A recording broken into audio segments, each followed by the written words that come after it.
हरे कृष्णा, राधे राधे। आप सभी का हरिवंदन चैनल में सादर अभिनंदन।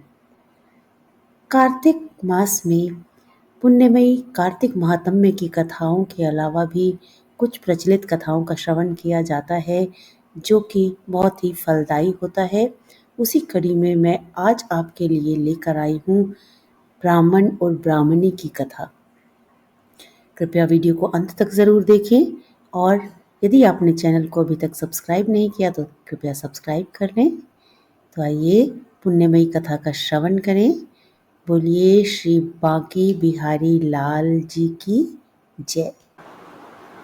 आज जो यहाँ पर कथा में बताने जा रही हूँ वह एक ही कहानी है जो की जाती है। एक बार एक ब्राह्मण और ब्राह्मणी थी। वो 7 कोस दूर गंगा जमुना स्नान करने जाते थे। रोज इतनी दूर आने जाने से ब्राह्मणी थक जाती थी। एक दिन ब्राह्मणी कहती है कि कोई मेरा बेटा होता तो बहू आ जाती, घर वापस आने पर खाना बना हुआ मिलता, कपड़े धुले मिलते। ब्राह्मण कहता कि तूने भली बात चलाई, चल मैं तेरे लिए बहू ला देता हूँ। ब्राह्मण फिर बोला कि एक पोटली में थोड़ा सा आटा बांध दे, उसमें थोड़ी सी मोहर अशर्फी डाल दे। उसने पोटली बांध दी और ब्राह्मण पोटली लेकर चल दिया। चलते चलते कुछ ही दूर एक गांव में जमुना जी के किनारे बहुत सारी सुंदर लड़कियां अपने घर बनाकर खेल रही थीं। उनमें से एक लड़की बोलती है कि मैं तो अपना घर नहीं बिगाड़ूंगी, मुझे तो रहने के लिए घर चाहिए। उसकी बात सुन ब्राह्मण के मन में वही लड़की छा गई और मन ही मन सोचने लगा कि बहू बनाने के लिए यही लड़की ठीक रहेगी। जब वह लड़की जाने लगी तो ब्राह्मण उसके पीछे चल पड़ा और जब वह लड़की अपने घर पहुंचती है तो बूढ़ा ब्राह्मण बोला, बेटी, कार्तिक का महीना है, मैं किसी के यहाँ खाना नहीं खाता। तुम अपनी माँ से पूछो, मेरा आटा छानकर 4 रोटी बना देगी क्या?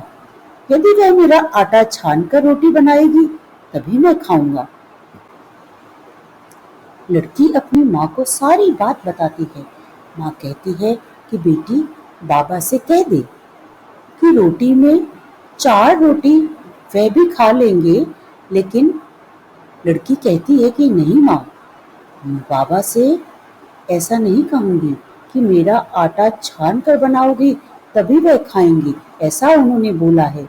तब उसकी माँ कहती है कि ठीक है, जा बाबा से कह दे कि अपना आटा दे दे। उसने आटा छाना तो उसमें से मोहर अशर्फियाँ निकलती हैं। वह सोचती है कि जिसके आटे में इतनी मोहर अशर्फी है उसके घर में ना जाने कितनी होंगी। जब ब्राह्मण रोटी खाने बैठा तो लड़की की माँ बोली, बाबा, तुम लड़के की सगाई करने जा रहे हो? बाबा बोला कि मेरा लड़का तो काशी बनारस पढ़ने गया हुआ है, लेकिन अगर तुम कहो तो मैं खान कटोरे से तेरी लड़की को ब्याह करके साथ ले जाऊं। लड़की की माँ बोली, ठीक है बाबा, और वह ब्याह करके ले आया। घर आकर बोला, रामू की माँ, दरवाजा खोलकर देख, मैं तेरे लिए बहू लेकर आया हूँ, आकर बहू का स्वागत सत्कार कर। ब्राह्मणी बोली, दुनिया ताने मारती थी, अब तो भी मार ले। हमारे तो 7 जन्म तक कोई बेटा बेटी नहीं है, तो बहू कहाँ से आएगी? ब्राह्मण बोला, ना, तू दरवाजा तो खोल। ब्राह्मणी ने दरवाजा खोला और सामने बहू को खड़ी देख वह आदर सत्कार से बहू को अंदर ले गई। जब ब्राह्मण ब्राह्मणी नहाने जाते तो बहू घर का सारा काम करके रखती, खाना बनाती, सास ससुर के कपड़े धोती और रात में उनके पैर दबाती। इस तरह से काफी समय बीत जाता है। सास बहू को सीख देती है कि बहू, चूल्हे की आग बुझने मत देना और मटके का पानी खत्म ना होने देना। एक दिन चूल्हे की आग बुझ गई। बहू भागी भागी पड़ोसन के घर गई और बोली, मुझे थोड़ी सी आग दे दो, मेरे चूल्हे की आग बुझ गई है। मेरे सास ससुर सुबह 4 बजे से बाहर गए हुए हैं और वे थके हारे वापस आएंगे, मुझे उनके लिए खाना बनाना है।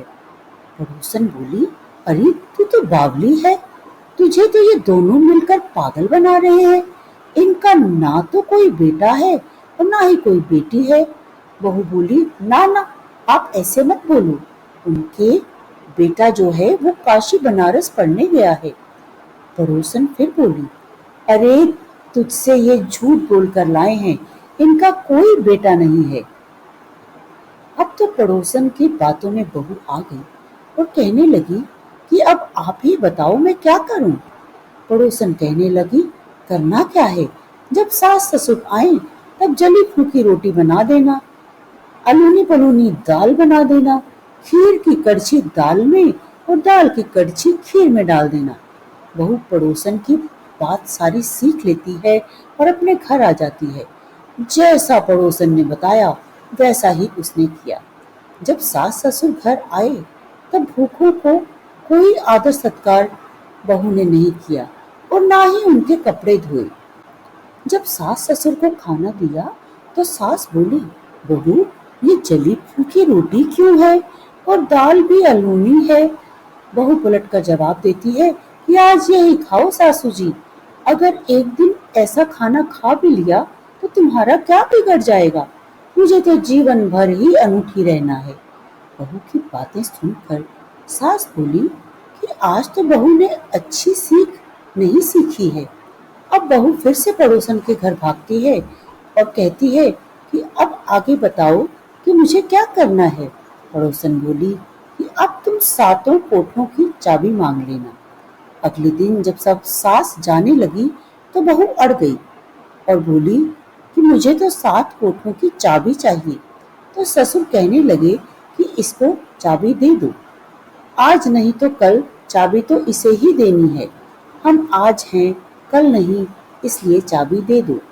सास ससुर के जाने के बाद बहू ने कोठे खोलकर देखे तो किसी में अन्न भरा हुआ है, किसी में धन भरा हुआ है, किसी में बर्तन भरे हुए हैं और किसी में अटूट भंडार भरे हुए हैं।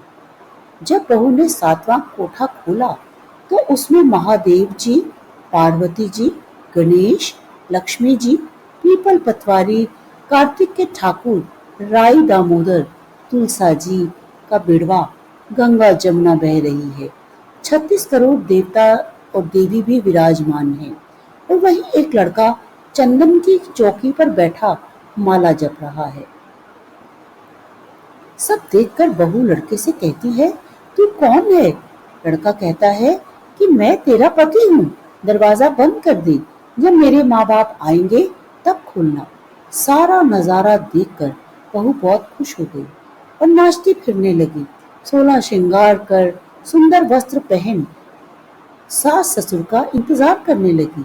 उनके लिए 36 प्रकार के पकवान बनाकर रखे। सास ससुर जब वापस आए तब उसने उनका बहुत आदर सत्कार किया, उनके पैर दबाए, उनके कपड़े धोए। बहू सास के पैर दबाते हुए कहने लगी कि माँ जी, आप इतनी दूर 12 कोस यात्रा करके गंगा जमुना स्नान करने जाती हो, थक जाती हो, तुम घर में स्नान क्यों नहीं करती हो। बहू की बात सुनकर सास कहने लगी, भला गंगा जमुना भी घर में बहा करती है क्या। बहू बोली, हाँ माँ जी, बहती है, चलो मैं आपको दिखाती हूँ। उसने 7वां कोठा खोलकर दिखाया तो उसमें गणेश, लक्ष्मी, महादेव, पार्वती, पीपल पतवारी माता लहरा रही हैं, तुलसा जी लहरा रही हैं, कार्तिक के ठाकुर, राई दामोदर, गंगा जमुना बह रही है, 36 करोड़ देवी देवता विराजमान है और वहीं तिलक लगाए चंदन की चौकी पर एक लड़का माला जप रहा है। माँ ने कहा, तू कौन है।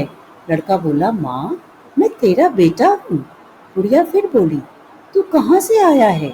लड़के ने कहा, मुझे कार्तिक देवता ने भेजा है।